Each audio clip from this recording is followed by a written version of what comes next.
Tukisoma neno la Mungu, Biblia yangu inaniambia, basi nasema enendeni kwa Roho, kwa maana hamtoweza kuzitimiza tamaa za mwili.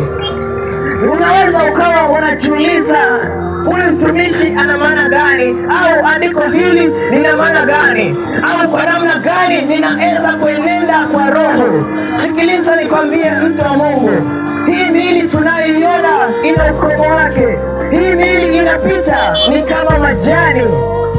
Majani kama tunavyoyajua yanapozaliwa katika tawi la miti, majani huwa yanazaliwa, yanamea, na mwisho wa siku yananyauka, yanapuputika. Lakini kuna kitu kinachoitwa roho. Roho yako wewe haifi, imeumbiwa milele. Mtu anayenisikiliza, kuna siku utakuja kukumbuka haya ninayokwambia. Kwa nini nakwambia tuende katika Roho? Ukisoma Biblia katika kitabu cha Mwanzo, tunaona Mungu alimuumba mwanadamu kwa sura na mfano wake. Wewe ni sura na mfano wa Mungu. Unaweza kujiuliza swali, kama mimi nimeumbwa kwa sura na mfano wa Mungu, kwa nini sifanani na jirani yangu?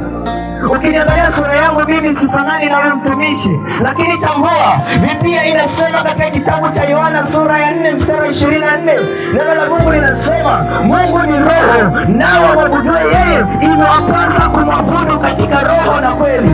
Kama Mungu ni roho, jua ya kwamba Mungu ni roho, na wewe mwenyewe asili yako ni roho. Wewe sio mwili. Ndio maana neno la Mungu linakwambia, nasema enendeni kwa Roho, kwa sababu Mungu ni roho. Mtu yeyote afuataye mwili hawezi kufuata Roho. Ukisoma Biblia katika kitabu cha Mwanzo sura ya 2, neno la Mungu linakwambia, Bwana Mungu akampulizia mwanadamu pumzi hai, mwanadamu akawa nafsi hai. Ila nafsi hai ni mtu halisi. Mungu anapozungumza na wewe, anazungumza kwa habari ya maisha yako ya ndani, yaani nafsi yako. Huu mwili ni kama nguo. Unyakuo ukija, utatoka nje ya mwili kana kwamba mtu ambaye anavua nguo. Sikiliza nikwambie, mtu wa Mungu, hii dunia tunayoishi inapita. Dunia inapita. Unaweza ukaona tumekosa kazi za kufanya, lakini sikiliza nikwambie, lazima utenge muda wa kukutana na Mungu. Unafaa uenende katika Roho.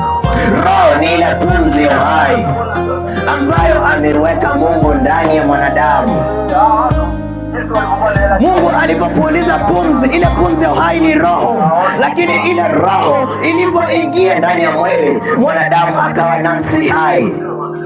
Kwa hiyo ule uhai wa mwanadamu unapatikana katika nafsi, na hiyo ule uhai ambao uko ndani ya nafsi, nyuma yake kuna roho.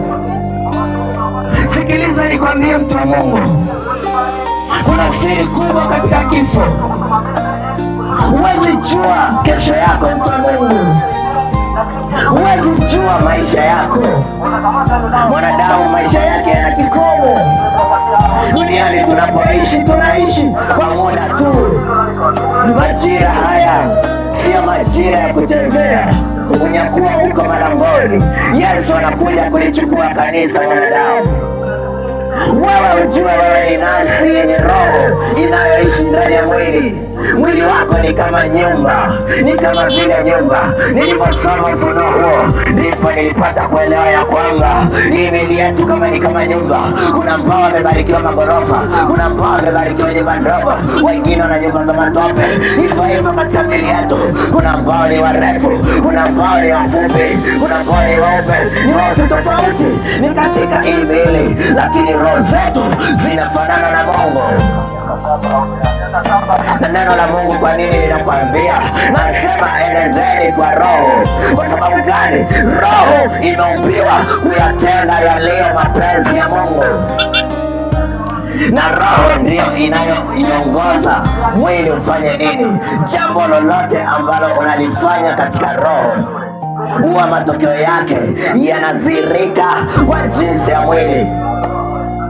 Roho na mwili vina tabia moja. Sikiliza nikwambie, mtu wa Mungu, mwili unatamani kufanya mapenzi yake wenyewe. Mwili utatamani kuvaa vizuri, mwili utatamani kujipamba, mwili utatamani kula vizuri, lakini roho inatamani uzima milele, ambacho kitu cha kwa mwili hakiwezekani. Mwili nia yake ni mauti. Nia ya mwili ni mauti, mtu wa Mungu. Ndio maana unaambiwa ifuatishe roho. Kama mwili na roho vinashindana, hata ninyi hamwezi kufanya mnayotaka.